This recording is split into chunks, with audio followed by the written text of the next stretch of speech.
Asesinos en series, atentados terroristas, secuestros, desapariciones, asesinatos y demás casos tienen algo en común, que todos y cada uno de ellos se ganaron el título de ser unos crímenes atroces.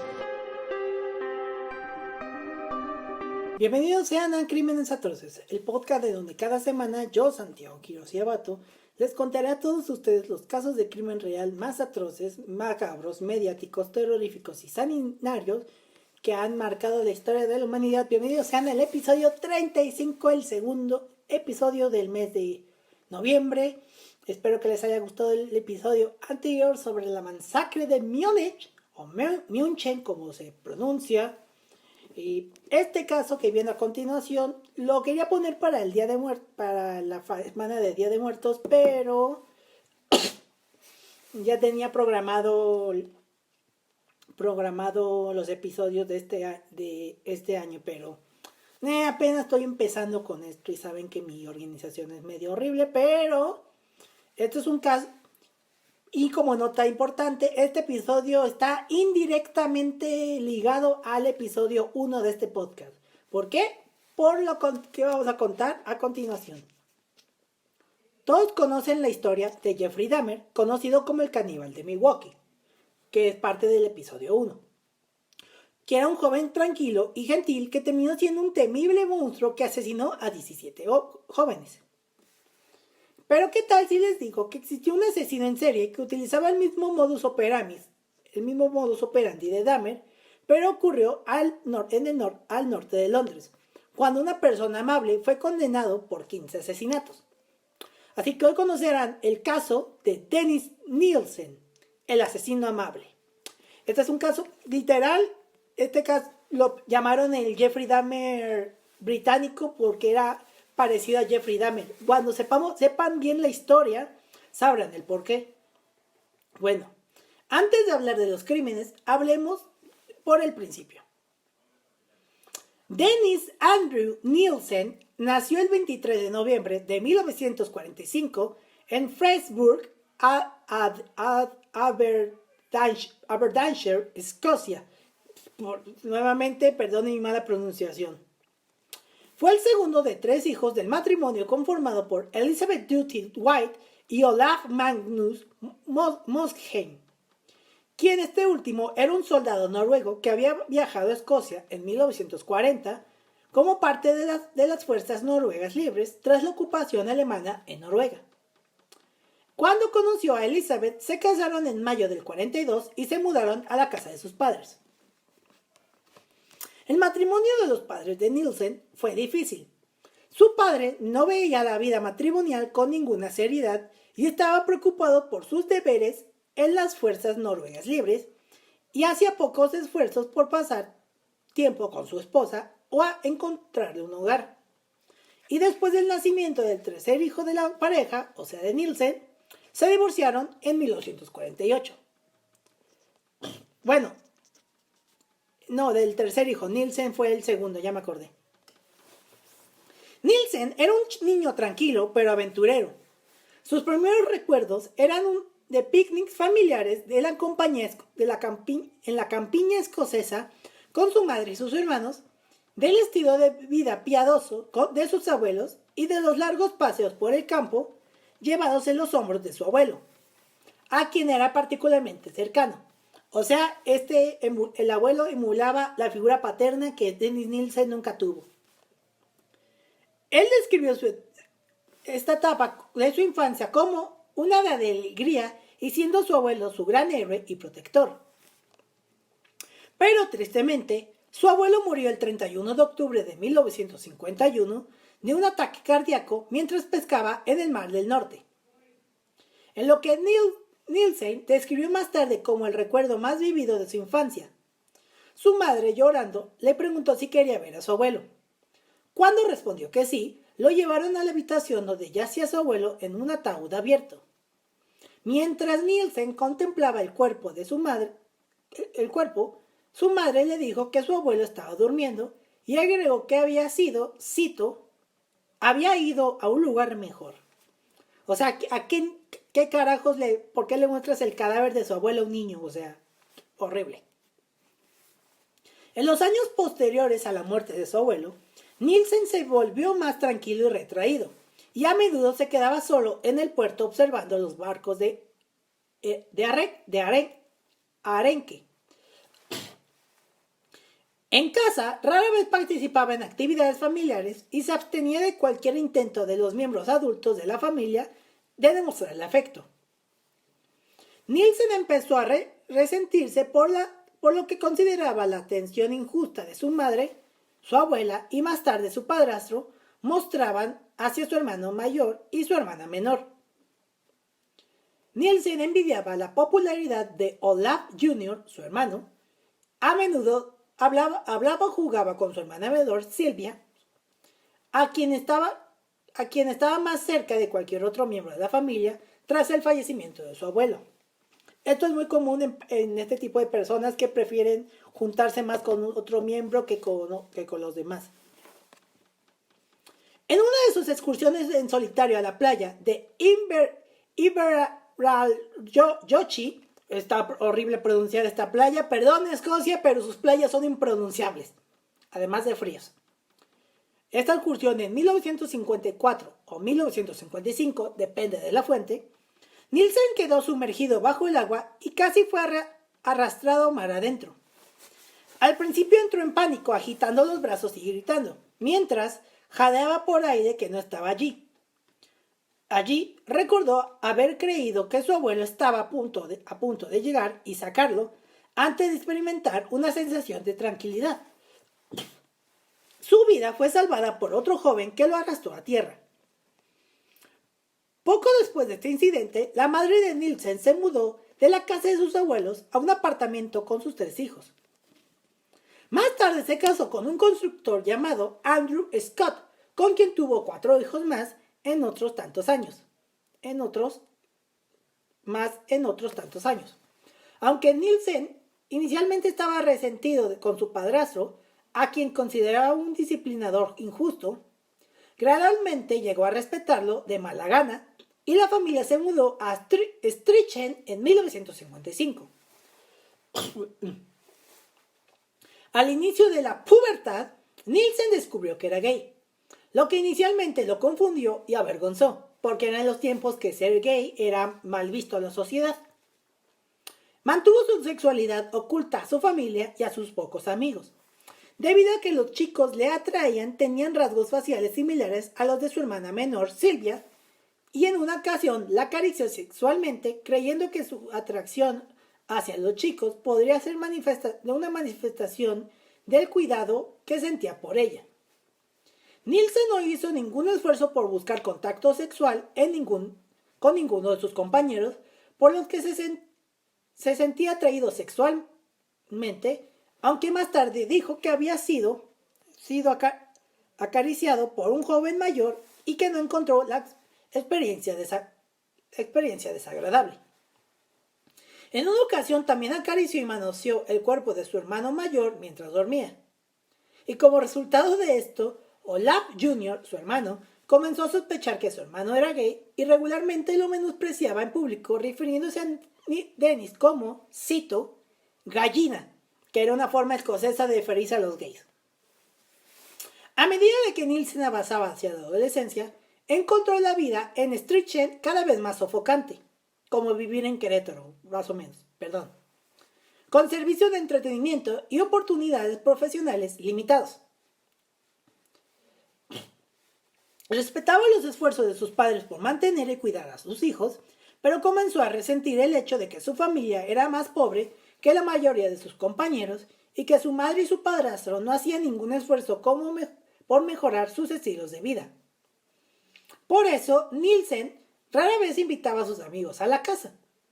A la edad de 14 años, se unió a la fuerza de cadetes del ejército, viendo al ejército británico como una vía potencial para escapar de sus orígenes rurales. El expediente académico de Nielsen estuvo por encima del promedio. Mostró talento para la historia y el arte, pero evitó los deportes. Terminó sus estudios en el 61 y trabajó brevemente en una fábrica de conservas mientras consideraba qué carrera profesional debería elegir. Obviamente, asesino en serie no estaba entre la lista de carreras profesionales. Después de 3 semanas en la fábrica, Nielsen informó a su madre que tenía la intención de unirse al ejército, donde tenía la intención de formarse como chef. Nielsen aprobó los exámenes de ingreso y recibió la notificación oficial de que se alistaría para 9 años de servicio en septiembre del 61, comenzando su entrenamiento en el Army Catering Corps de St. Omer Barrack en Aldershot, Hampshire. En cuestión de semanas, Nielsen comenzó a sobresalir en sus deberes militares. Más tarde describió sus 3 años de formación en Aldershot como, cito, los más felices de mi vida. Rasgo de todo asesino en serie es que prefieren el orden, algo que pues tomarían en sus asesinatos. Disfrutó de las oportunidades de viaje que le brindaron durante su entrenamiento y recordó como un momento destacado la participación de su regimiento en un desfile ceremonial al que asistieron tanto la reina como el mariscal de campo Lord Montgomery de Alamein.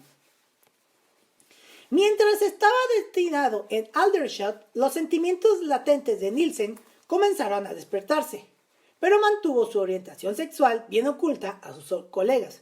Eran épocas de que antes, no sé en Inglaterra, pero sí sé que en Estados Unidos el ejército con los gays era el famoso don't ask, don't tell, o sea, no digas, no decimos, porque antes la homosexualidad, te digo, era algo casi que tabú en esos tiempos. Nielsen nunca se duchaba en compañía de sus compañeros, soldados, por miedo a desarrollar una erección en su presencia, y en lugar de eso optó por bañarse solo, lo que también le brindó la privacidad para MASTURBARSSE, ¿y saben a lo que me refiero? Si no, lo letreo nuevamente. MASTURBARSSE sin ser descubierto. O sea, masturbarse, pues. Ya lo dije, ya. Si me desmonetizaron esta palabra, ya. Fue su culpa por no entender Spelling Bee. A mediados de 1964, Nielsen aprobó un examen inicial de catering y fue asignado oficialmente al primer batallón de fusileros reales en Osnabrück, Alemania Occidental, donde sirvió como soldado raso. En este despliegue, Nielsen comenzó a aumentar su consumo de alcohol, como Dahmer. Se describió a sí mismo y a sus colegas como un grupo muy trabajador y borracho. Sus colegas recordaron que a menudo bebía en exceso para aliviar su timidez. En una ocasión, Nielsen y un joven alemán se emborracharon hasta quedar estupefactos. Cuando Nielsen despertó, se encontró en el suelo del piso del joven alemán. No se había producido ninguna actividad sexual, pero este incidente alimentó las fantasías sexuales de Nielsen, que inicialmente involucraba a su pareja sexual, variablemente de un hombre joven y delgado, completamente pasiva. Estas fantasías evolucionaron gradualmente hasta que su pareja quedó inconsciente o muerta. En varias ocasiones, Nielsen también hizo intentos para que uno de sus colegas interfiriera sexualmente con su propio cuerpo boca abajo. En estos casos, cada vez que él y sus colegas bebían en exceso, Nielsen fingía estar ebrio con la esperanza de que uno de sus colegas hiciera uso sexual de su cuerpo supuestamente consciente. Después de 2 años de servicio en Osnabrück, Nielsen regresó a Aldershot, donde aprobó su examen oficial de catering antes de ser enviado a servir como cocinero para el ejército británico en Noruega. En 1967 fue enviado al estado de Aden, anteriormente colonia Ader, ahora parte de Yemen, donde nuevamente sirvió como cocinero en la prisión de Al-Mansoura. Este destino era más peligroso que sus destinos anteriores en Alemania Occidental o Noruega. Y Nielsen recordó más tarde que su regimiento perdió a varios hombres, a menudo en emboscadas de camino a los cuarteles del ejército. Nielsen fue secuestrado por un taxista árabe quien lo golpeó hasta dejarlo inconsciente y lo metió en el maletero de su coche. Al ser sacado del maletero, Nielsen agarró el mango de un gato y tiró al taxista al suelo antes de golpearlo hasta dejarlo inconsciente. Luego encerró al hombre en el maletero del taxi. A diferencia de sus destinos anteriores, Nielsen tenía su propia habitación mientras estaba destinado en Aden. Esto le dio la privacidad para masturbarse sin ser descubierto. Ya lo dije, no voy a volver a deletrear esa palabra. Nielsen compensó sus fantasías sexuales desarrolladas con una pareja resistente o fallecida imaginando encuentros sexuales con un cuerpo inconsciente mientras se masturbaba mientras miraba su propio cuerpo desnudo y boca abajo en un espejo. En una ocasión, Nielsen descubrió que al usar el espejo independientemente podría crear un efecto mediante el cual, si colocaba el espejo de manera de que su cabeza estuviera fuera de la vista, podía visualizarse involucrado en un acto sexual con otro hombre. Para Nielsen, esta artimaña creó la circunstancia ideal en la que podía dividir visualmente su personalidad. En estas fantasías masturbatorias, Nielsen imaginaba alternativamente a sí mismo como el compañero dominante o el pasivo. En estas fantasías evolucionaron gradualmente para incorporar su propia experiencia cercana a la muerte con el taxista árabe, los cadáveres que había visto en Aden e imágenes dentro de una pintura al óleo del siglo XIX titulada La balsa de la medusa, que presenta a un anciano sosteniendo el cuerpo inerte desnudo de un joven muerto mientras sienta junto a su cuerpo desmembrado de otro joven. En la fantasía más vívidamente recordada de Nielsen, un soldado rubio, esbelto y atractivo que había sido asesinado recientemente en batalla es dominando por un viejo sucio y canoso sin rostro que lavó este cuerpo antes de tener relaciones sexuales con el cadáver con los brazos abiertos. Cuando Nielsen completó su despliegue en Aden, regresó al Reino Unido y fue asignado a servir con los Argyll and Sutherland Highlanders en Seaton Barrack en Plymouth, Devon. Durante su servicio en este regimiento, tuvo que cocinar diariamente para los 30 soldados y 2 oficiales. Nielsen sirvió en estos cuarteles durante un año antes de ser trasladado con los Argyll and Sutherland Highlanders en Chipre en 1969. Meses después, el regimiento fue trasladado a Berlín Occidental, donde ese mismo año Nielsen tuvo su primera experiencia sexual con una mujer, una prostituta cuyo servicio solicitó.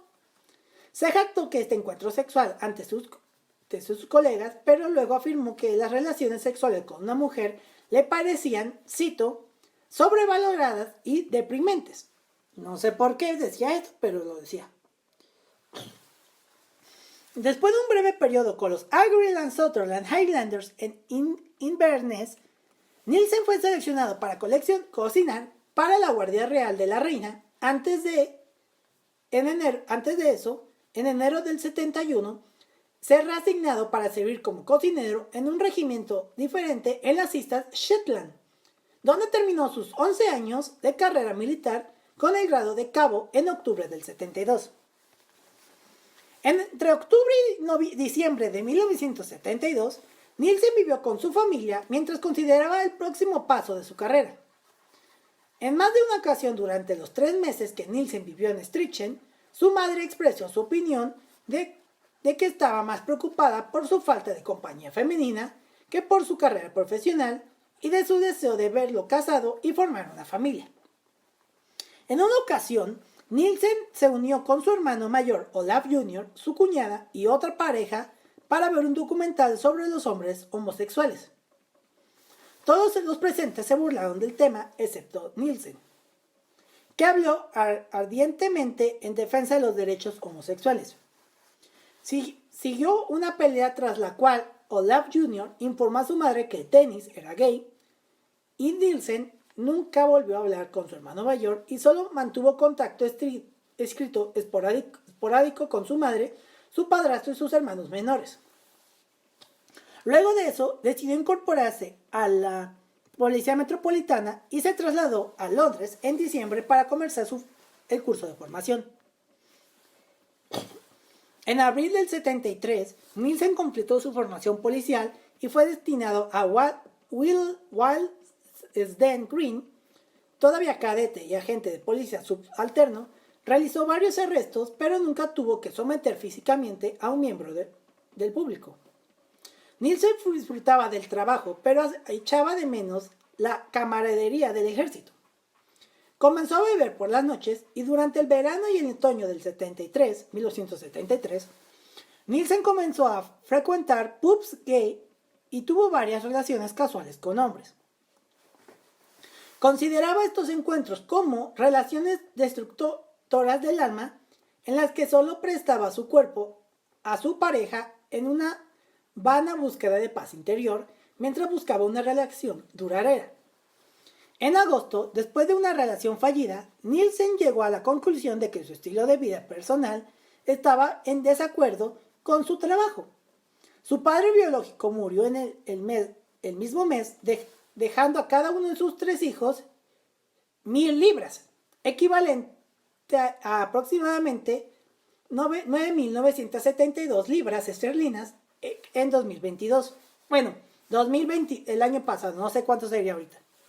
Y en diciembre Nielsen dimitió de la policía.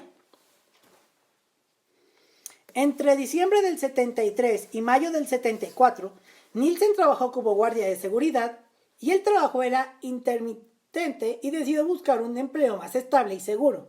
Seguramente no era en Freddy Fazbear Pizza, o sea, seguramente ahí no le gustó. Luego trabajó como funcionario en mayo del 74, donde su función principal era encontrar empleo para trabajadores. Nielsen fue destinado inicialmente en un centro de empleo en Denmark Street, donde su función principal era encontrar empleo para trabajadores no calificados. En su lugar de trabajo, Nielsen era conocido como un empleado tranquilo y concienzudo que participaba activamente en el movimiento sindical. Su historial de asistencia era mediocre, aunque con frecuencia se ofrecía como voluntario para trabajar horas extra, lo que lo llevó a varios colegas a sospechar de que era una especie de solitario. En 1979, Nielsen fue nombrado director ejecutivo interno.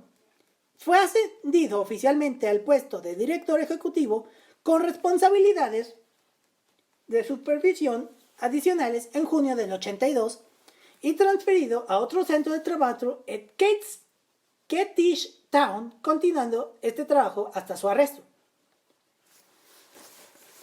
En noviembre del 75, Nielsen encontró a un hombre de 20 años llamado David Gallichan, que otros 2 hombres amenazaban afuera de un pub. Intervino en el altercado y llevó a Gallichan a su habitación en el 80 de Takemouth Road, en el distrito de Cricklewood del norte de Londres. Los 2 hombres pasaron la noche bebiendo y hablando. Nielsen se enteró de que Gallichan se había mudado recientemente a Londres desde Weston-super-Mare, Somerset. Era gay, que estaba desempleado y residía en un albergue. A la mañana siguiente, ambos hombres acordaron vivir juntos en una residencia más grande y Nielsen, utilizando parte de la herencia que le había dejado su padre, decidió inmediatamente buscar una propiedad más grande. Varios días después, la pareja vio un departamento vacío en la planta baja en el 195 de Melrose Avenue, también en Cricklewood, y decidieron mudarse a la propiedad. Y antes de mudarse al Melrose Avenue, Nielsen negoció un acuerdo con el propietario por el cual él y Gallichan tenían uso exclusivo del jardín en la parte trasera de la propiedad. Acuérdense del jardín, que es importante para la historia. Se suponía que el apartamento de Melrose Avenue estaba amueblado, pero al mudarse la pareja descubrió que estaba en gran parte desgastado, y durante los meses siguientes la pareja redecoró y amuebló todo el piso. Gran parte de este trabajo fue realizado por Gaji-chan, ya que Nielsen, después de describir la falta de ambiciones laborales de Gaji-chan, comenzó a verse a sí mismo como el sostén de la familia en su relación. Nielsen recordó más tarde que se sentía atraído sexualmente por Gaji-chan, pero la pareja rara vez tenía relaciones sexuales.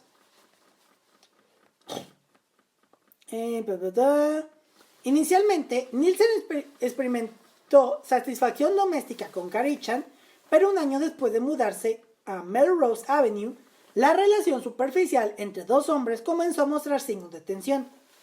Dormían en camas separadas y ambos comenzaron a traer a casa parejas sexuales casuales.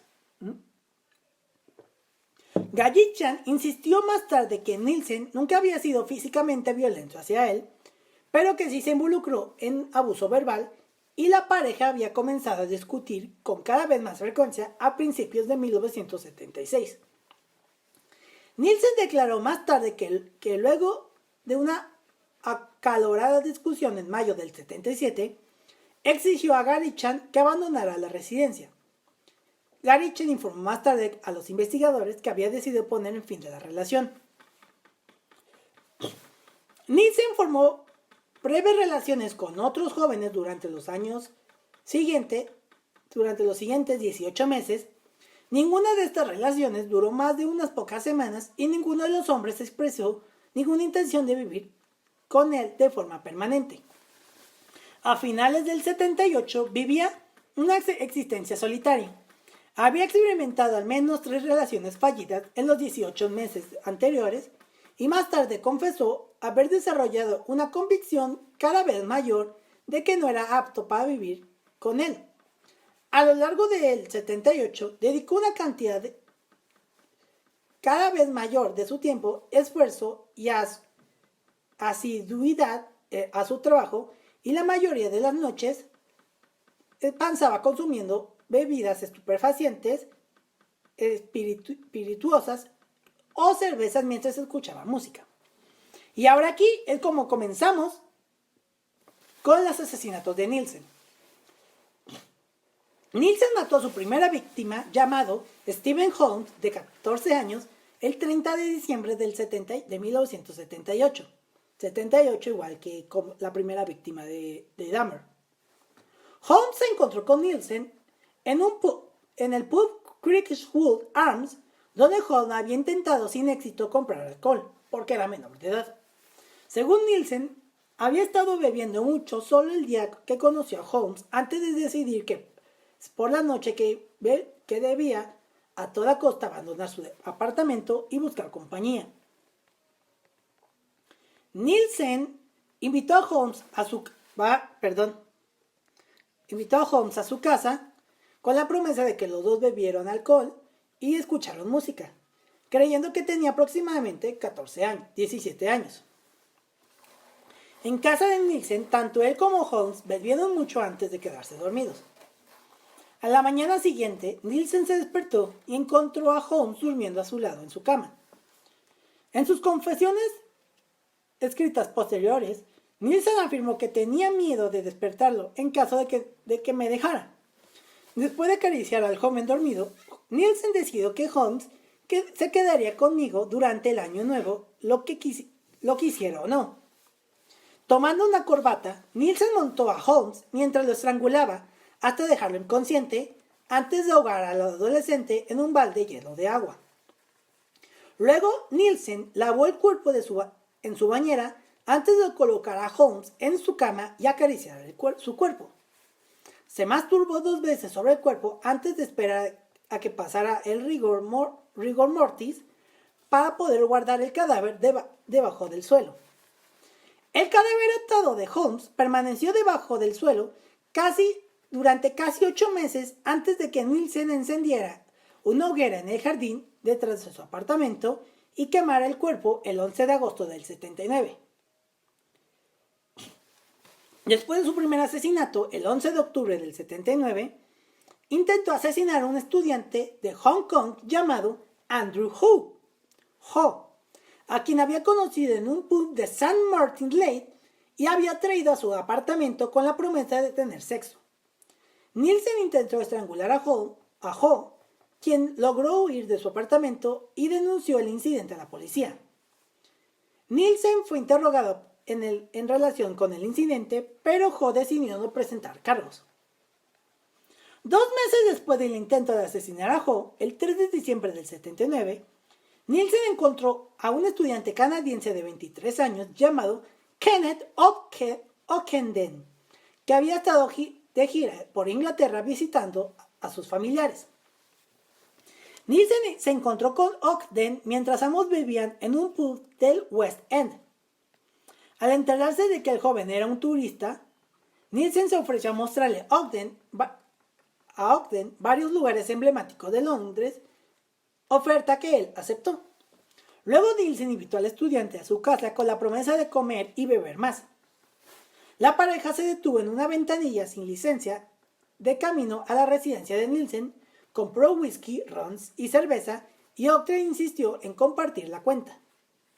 Nielsen insistió que no podía recordar el momento preciso en el que estranguló a Ogden. Le resulta familiar porque Dahmer tampoco recuerda matar a su segunda víctima.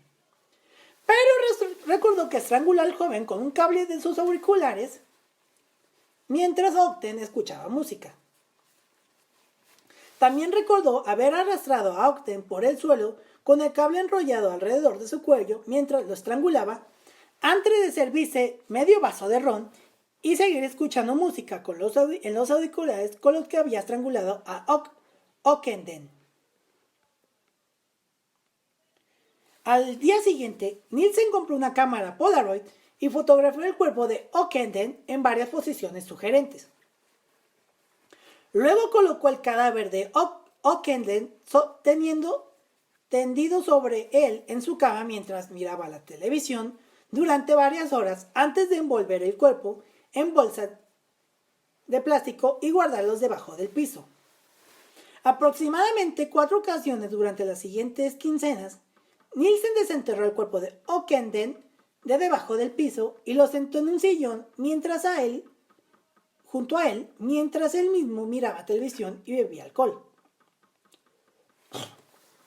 Su tercera víctima fue un joven de 16 años llamado Martin Dufay y ocurrió el 17 de mayo de 1980.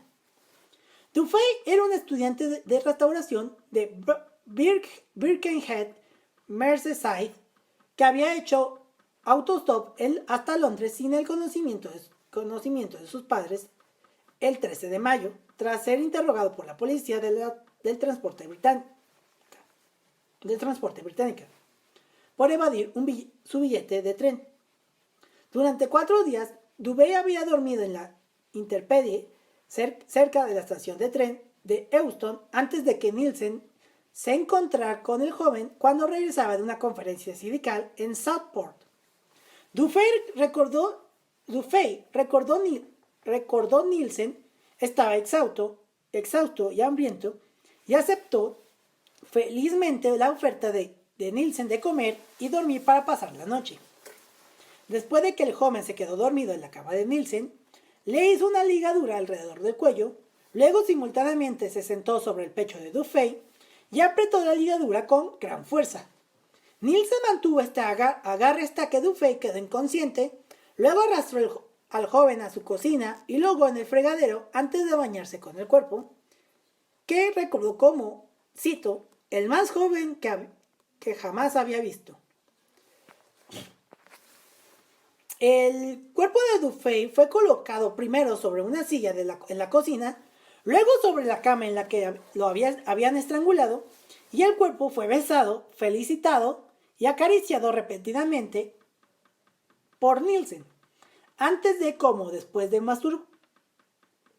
antes como después de masturbarse mientras estaba sentado sobre el estómago del cadáver. Durante 2 días, el cuerpo de Dufay estuvo guardado en un armario antes de que Nielsen notara signos de hinchazón, por lo tanto, se metió directamente bajo las tablas del suelo. Tras el asesinato de Dufay, Nielsen comenzó a matar con cada vez más frecuencia. Antes de finales de 1980, mató a otras 5 víctimas e intentó asesinar a otra. Solo una de estas víctimas asesinadas por Nielsen, William Sutherland, de 26 años, ha sido identificada.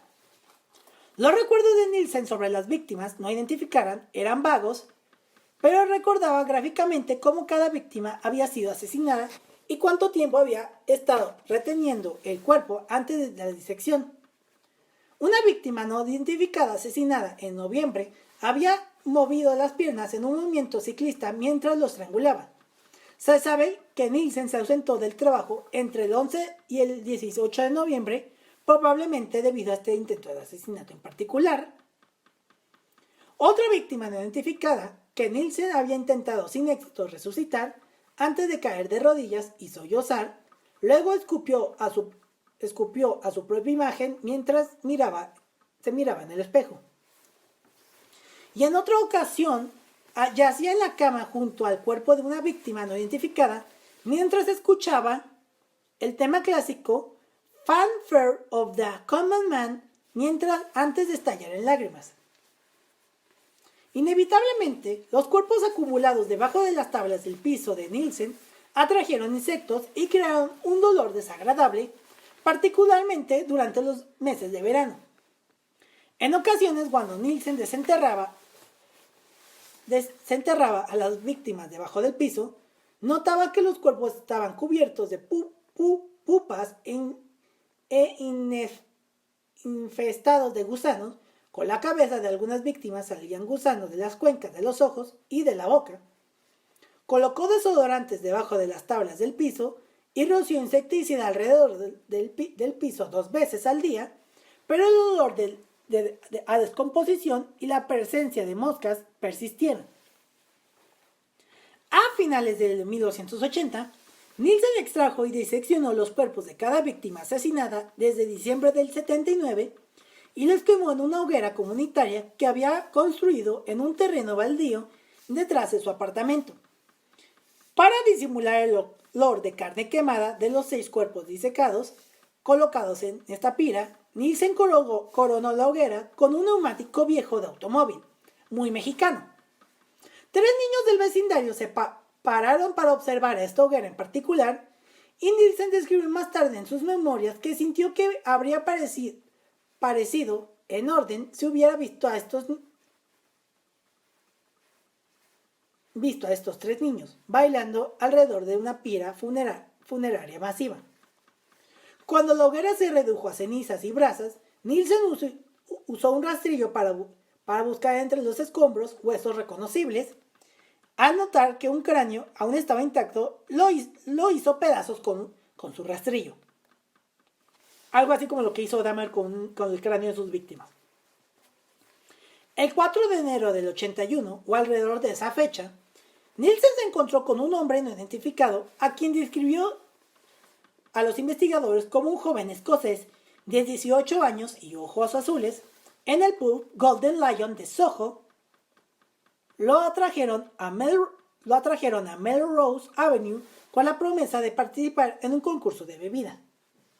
Después de que Nielsen y esta víctima bebieran varias bebidas, lo estranguló con una corbata y posteriormente le colocó el cuerpo debajo del piso. Se sabe que Nielsen informó a sus empleadores que estaba enfermo y no podía asistir al trabajo el 12 de enero para poder diseccionar tanto a esta víctima como a otra víctima identificada, a la que había matado aproximadamente un mes antes. O sea, este está cañón, es peor que Dahmer. En abril, Nielsen había matado a otras 2 víctimas no identificadas, una de las cuales describió como un skinhead inglés a quien había conocido en Leicester Square, y al otro lo describió como un chico de Belfast, un hombre de unos 20 años, de aproximadamente 1,75 metros, 5 pies 9 pulgadas de altura, a quien había asesinado en algún momento de febrero. En relación con la primera de estas 3 víctimas no identificadas, reflexionó más tarde casualmente, cito: fin del día, fin de la bebida, fin de una persona, Las tablas del suelo se retiran, se cambia la alfombra y se vuelve al trabajo en la calle Dinamarca. Cierra la cita. Al mes siguiente, Nielsen extrajo los órganos internos de varias víctimas guardados debajo del suelo, arrojó estas entrañas tanto en el terreno baldío detrás de su apartamento como en la basura de su casa. No sé por qué los vecinos no se dieron cuenta de eso. Pero llegamos a la última víctima asesinada, no a la última víctima asesinada oficial, sino a la última que mató en Melrose Avenue. Fue un chico llamado Malcolm Barlow, de 23 años, a quien Nielsen descubrió desplomado contra una pared fuera de su casa el 17 de septiembre de 1981. Cuando Nielsen preguntó sobre el bienestar de Barlow, le informaron que la medicación de Barlow que le recetaron para su epilepsia le habían debilitado las piernas. Nielsen sugirió que Barlow debería estar en el hospital y apoyándolo lo acompañó hasta su residencia antes de llamar a la ambulancia. Al día siguiente, Barlow fue dado de alta del hospital y regresó a la casa de Nielsen. Aparentemente, para agradecerle, lo invitaron a pasar y después a comer. Comenzó a beber ron y Coca-Cola, no es comercial, antes de quedarse dormido en el sofá, y Nielsen estranguló manualmente a Barlow mientras dormía antes de guardar su cuerpo debajo del fregadero de la cocina a la mañana siguiente. A mediados de 1981, el propietario de Nielsen decidió renovar el 195 de Melrose Avenue y le pidió a Nielsen que abandonara la propiedad.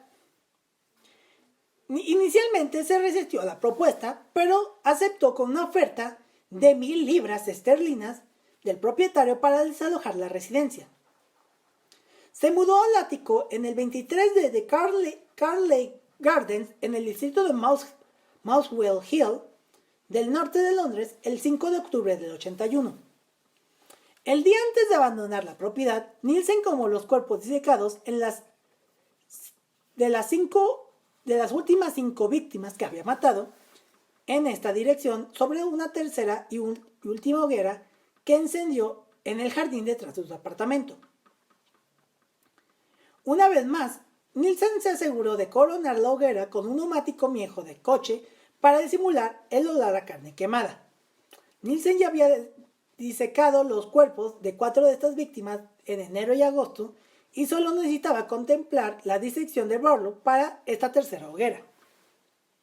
En el número 23 de Carley Gardens, Nielsen no tenía acceso a un jardín y como residía en un ático, no podía guardar ningún cuerpo debajo del suelo, porque se caía a la sal. Durante casi 2 meses, los conocidos que Nielsen encontró y atrajo a su apartamento no fueron agredidos de ninguna manera, aunque intentó estrangular a un joven de 19 años llamado Paul Nobbs en el 23 de noviembre de 1981, pero lo detuvo, él mismo de contemplar el acto. En marzo del 82, Nielsen se encontró con John Howlett, de 23 años, mientras bebía en un pub cerca de Leicester Square. Howlett fue atraído al apartamento de Nielsen con la promesa de seguir bebiendo. Allí tanto Nielsen como Howlett bebieron mientras veían películas antes de que Howlett entrara a la habitación del frente de Nielsen y se quedara dormido en su cama, que estaba ubicada en la habitación del frente en ese momento. Una hora más tarde, intentó sin éxito despertar a Howlett, luego se sentó en el borde de la cama bebiendo ron mientras miraba a Howlett antes de decidir matarlo. Después de una feroz lucha, en la que el propio Howlett intentó estrangular a su atacante, Nielsen estranguló a Howlett hasta dejarlo inconsciente con una correa de tapicera antes de regresar a su sala de estar, temblando por el estrés de la lucha en la que había creído estar. Sería nominado en 3 ocasiones durante los siguientes 10 minutos. Nielsen intentó sin éxito matar a esta víctima, luego de notar que había reanudado la respiración, antes de decidir llenar su bañera con agua y ahogarlo. Durante más de una semana después del asesinato de Howlett, el propio cuello de Nielsen llevaba las huellas de los dedos de la víctima. En su testimonio posterior en el juicio de Nielsen, Stothor declaró que inicialmente creyó que Nielsen estaba tratando de liberarlo de la cremallera del saco de dormir antes de que volviera a un estado de inconsciencia. Luego recordó vagamente haber oído agua corriendo antes de darse cuenta de que estaba sumergido en el agua y que Nielsen había intentado ahogarlo. Después de lograr brevemente lanzar su cabeza por encima del agua, Stothor jadeó y dijo: «No más, por favor, no más», antes de que Nielsen volviera a sumergir la cabeza de Stothor bajo el agua. Creyendo que había matado a Stothor, Nielsen sentó al joven en un sillón y luego notó a su perro mestizo, Blip, lamiendo la cámara de Stothor.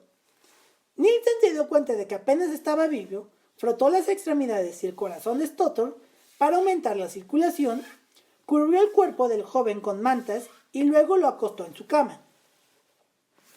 Cuando Stothor recuperó el conocimiento, Nielsen lo abrazó y luego le explicó a Stothor que casi se había estrangulado con la cremallera del saco de dormir y que lo había reanimado.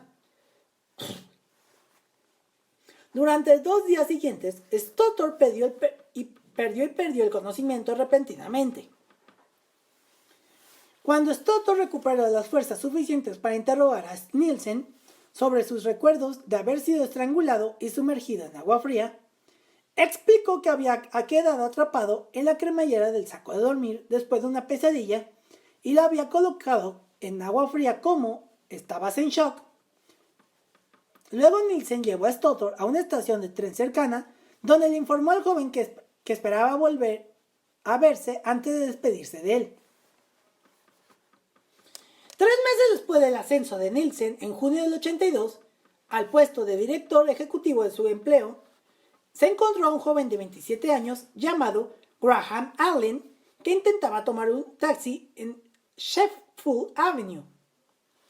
Allen aceptó la oferta de Nielsen de acompañarlo a Carley Gardens para comer, como había sido el caso con varias víctimas anteriores.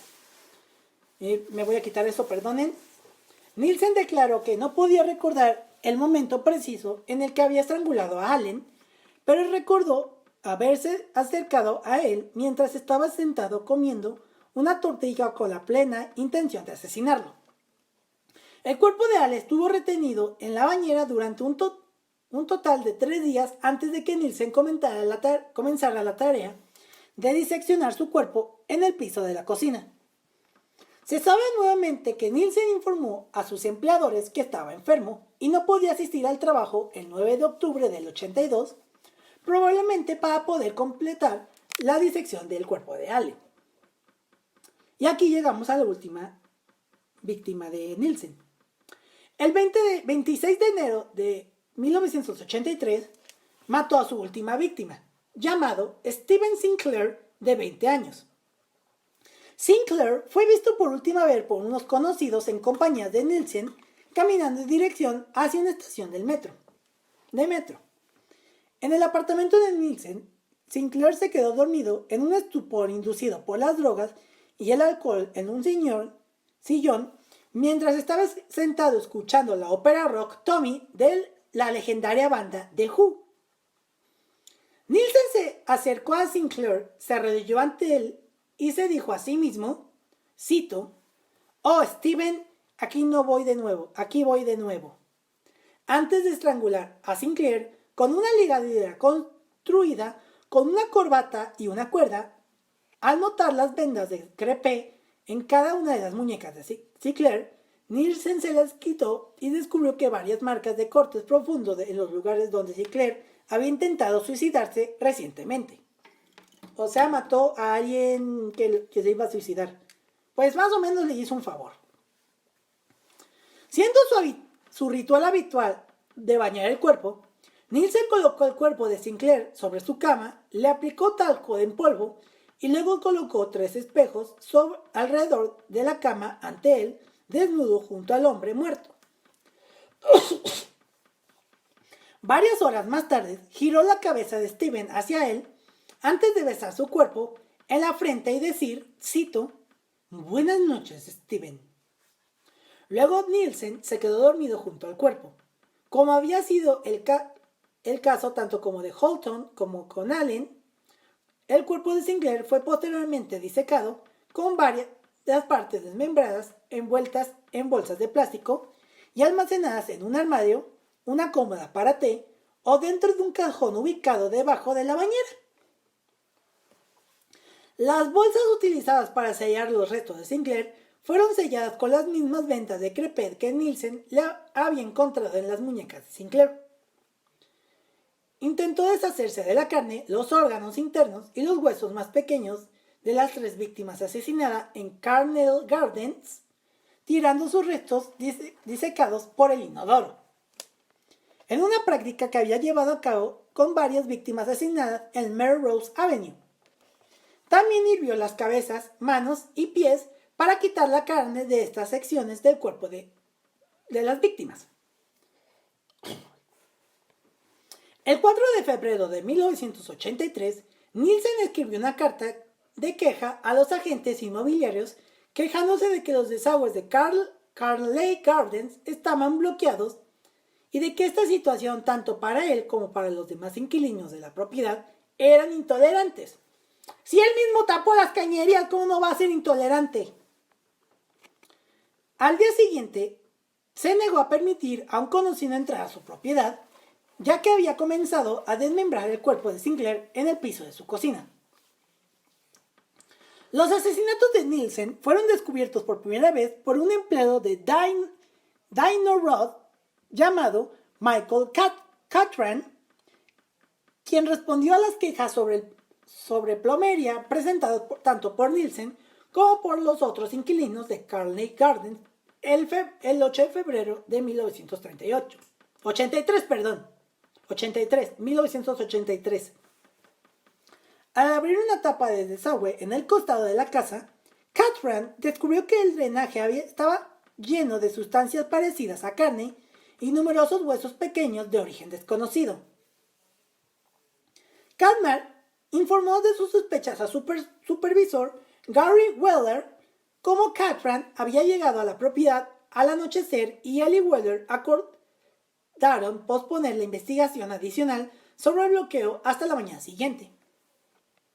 Antes de abandonar la propiedad, Nielsen y su compañero inquilino Jim Alcock se reunieron con Catran para discutir el origen de la sustancia. Al escuchar a Catran exclamar lo similar, que era la sustancia en apariencia a la carne humana, Nielsen respondió, cito, «Me parece como si alguien hubiera estado tirando su Kentucky Fried Chicken». Esto tampoco es comercial, perdón. A las 7:30 de la mañana al día siguiente, Catran y Weller regresaron a Carnell Gardens, momento en el que había limpiado el desagüe. Esto despertó las sospechas de ambos hombres. Catran descubrió algunos trozos de carne y 4 huesos en una tubería que salía del desagüe que conectaba con el piso superior de la casa. Tanto para Catran como para Weller, los huesos parecían provenir de una mano humana. Ambos hombres llamaron inmediatamente a la policía, quien tras una inspección más cercana descubrió más huesos pequeños y restos de lo que a simple vista parecía carne humana o un animal en la misma tubería.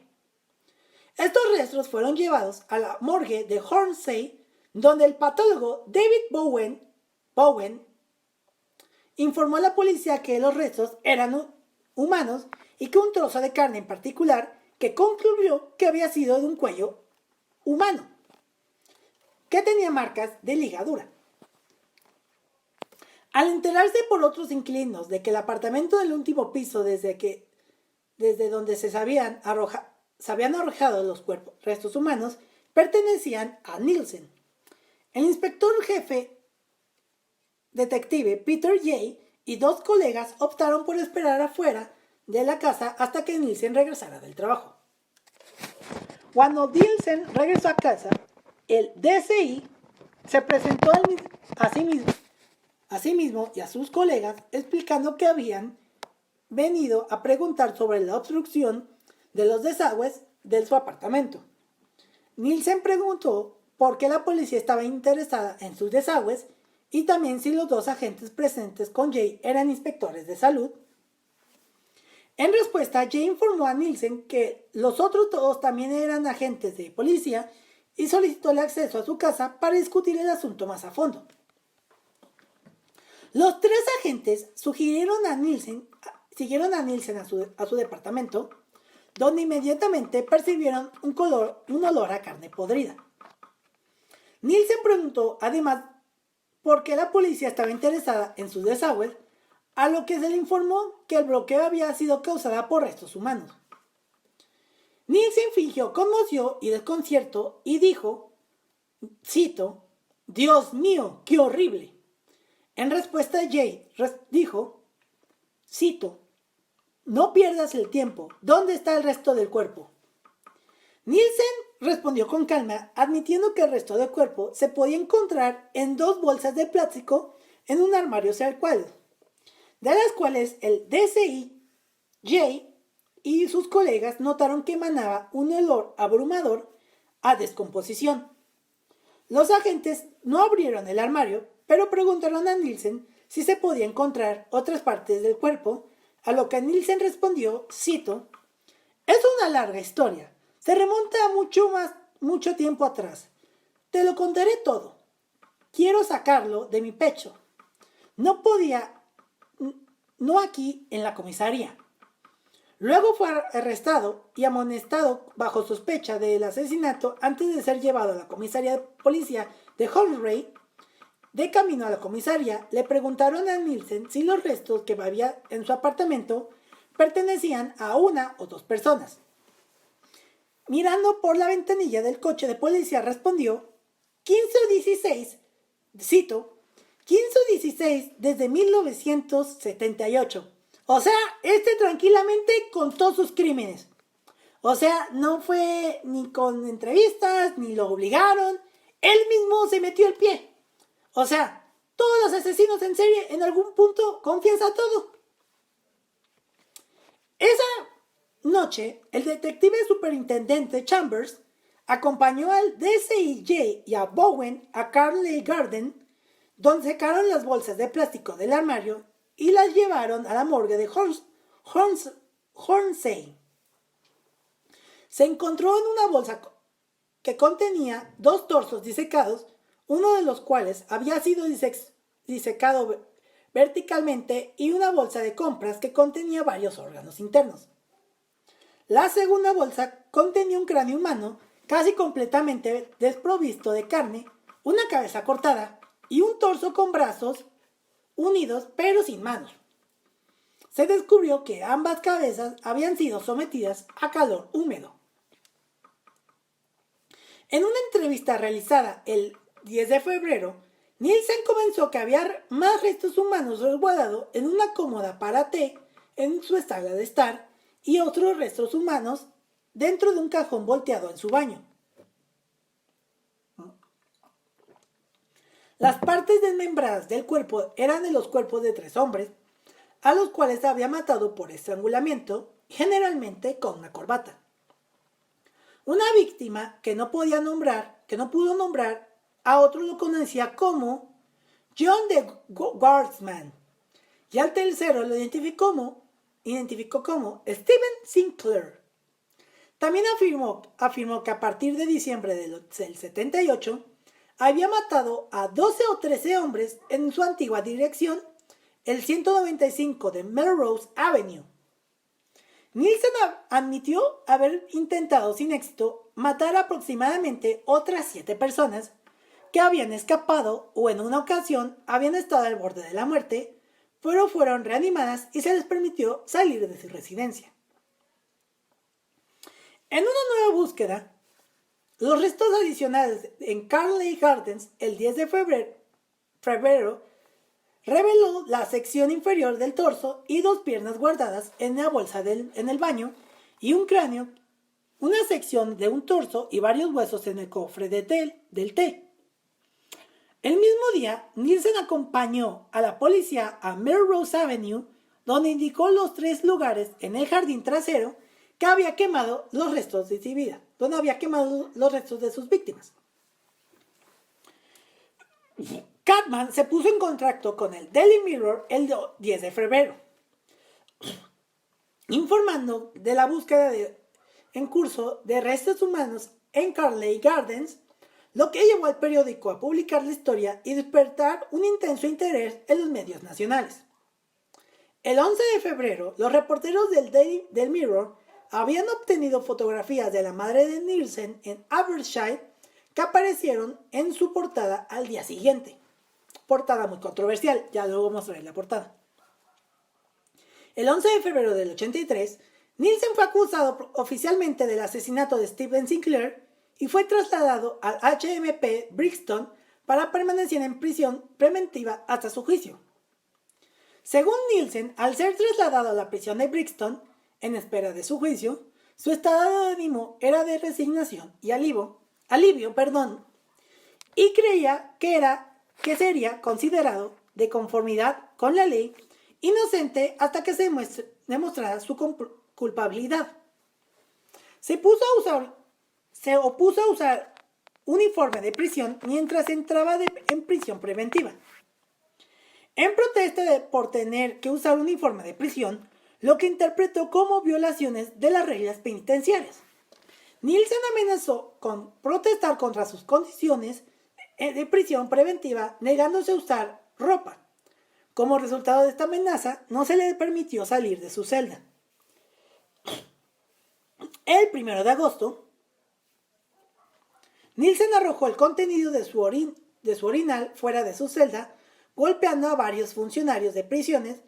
Este incidente tuvo como resultado que Nielsen fuera declarado culpable el 9 de agosto de agredir a funcionarios de prisiones y posteriormente pasar 56 días en regímenes de aislamiento. El 26 de mayo, Nielsen fue sometido a juicio en Old Bailey por 5 cargos de asesinato y 2 intentos de asesinato. Posteriormente se añadió un 6º cargo de asesinato. A lo largo de esta audiencia de instrucción, estuvo representado por un abogado llamado Ronald Mouse, a quien había despedido previamente como su representante legal el 21 de abril. Antes de que Mouse fuera designado nuevamente para el cargo después de que Nielsen se quejara ante los magistrados de que no le habían dado facilidades con el que podría montar su propia defensa. Mouse seguiría siendo el representante legal de Nielsen hasta julio del 83, cuando Nielsen, expresando nuevamente su intención de defenderse, lo despidió hasta el 5 de agosto, cuando Nielsen volvió a nombrar a Mouse. O sea, despedía y contrataba al mismo abogado. ¡Qué huevos, o sea! Inicialmente, Nielsen tenía la intención de declararse culpable de cada cargo de asesinato en su propio juicio. Con el pleno consentimiento de Nielsen, Moss habría preparado completamente su defensa. 5 semanas antes de su juicio, Nielsen despidió nuevamente a Moss y optó por ser representado por Ralph Hames, siendo cuyo consejo Nielsen acordó declararse inocente por responsabilidad disminuida.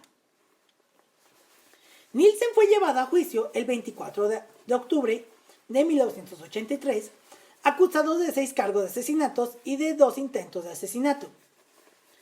Fue juzgado en Old Bailey ante el juez Crum Johnson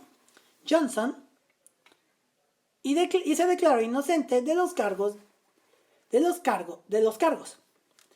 La principal disputa entre el fiscal y el abogado defensor no fue si Nielsen había matado a las víctimas, sino su estado mental antes y durante los asesinatos. El fiscal Alan Green, QC, argumentó argumentó que Nielsen estaba de acuerdo en pleno control de sus acciones y había matado con premeditación.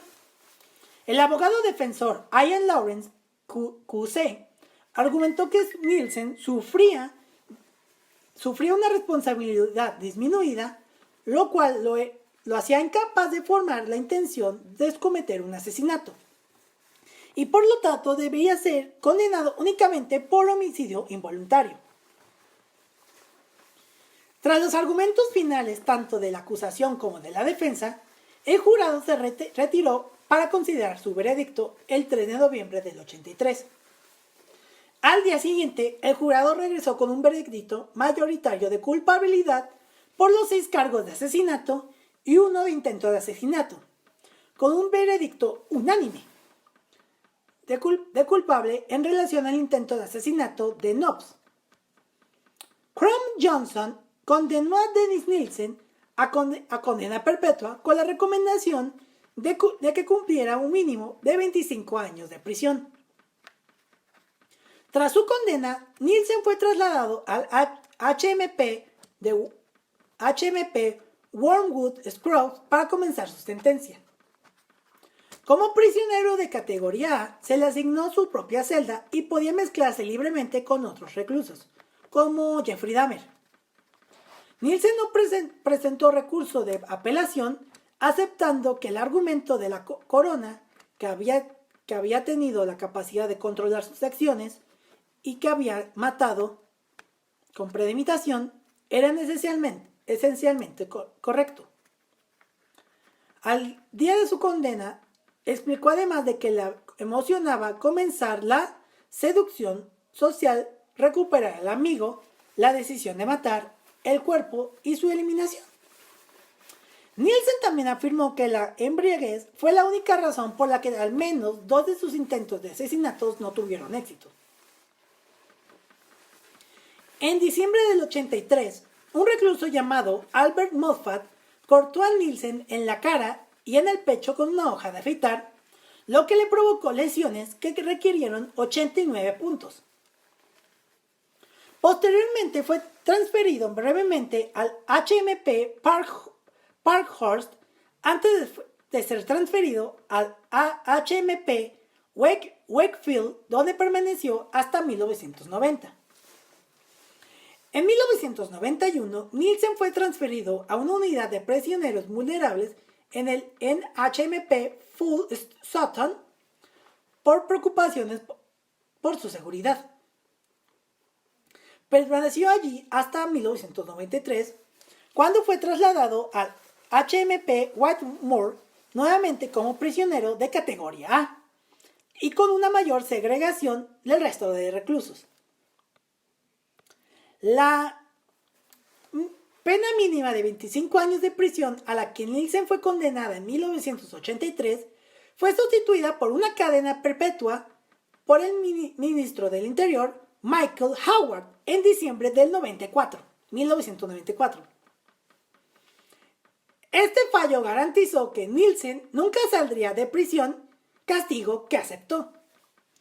En el 2003, Nielsen fue trasladado nuevamente al HMP Full Sutton, donde permaneció encarcelado como prisionero de categoría A.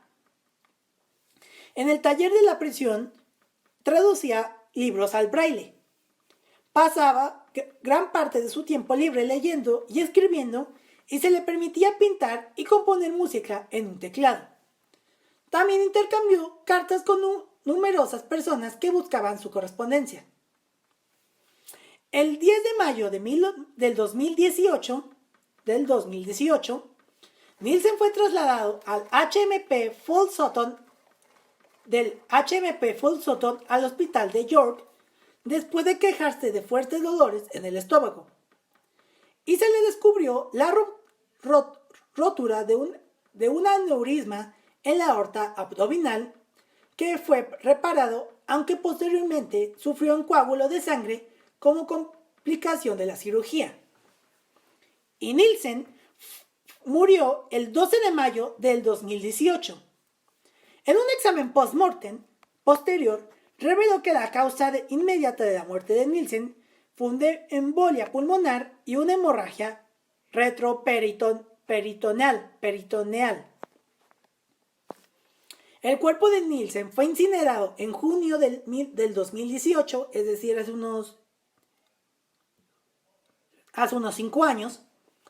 Este servicio se llevó a cabo con solo 5 dolientes presentes, incluidos 3 funcionarios de prisiones y la persona con la que Nielsen había mantenido correspondencia mientras estaba en prisión. Ningún familiar estuvo presente en el servicio y, de acuerdo con la política del Ministerio de Justicia, HMP Full Sutton pagó 323 libras esterlinas para cubrir los gastos del funeral de Nielsen. Posteriormente, sus cenizas fueron entregadas a su familia.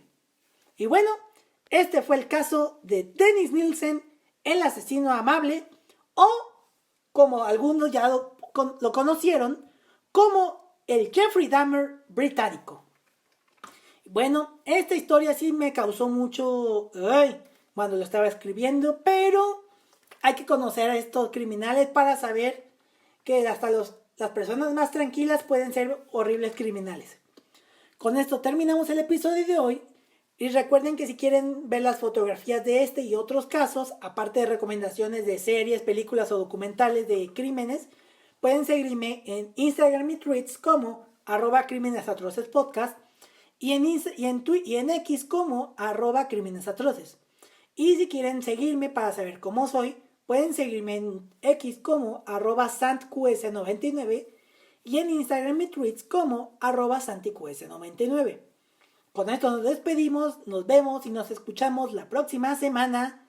Muchas gracias, hasta la próxima. Asesinos en series, atentados terroristas, secuestros, desapariciones, asesinatos y demás casos tienen algo en común, que todos y cada uno de ellos se ganaron el título de ser unos crímenes atroces.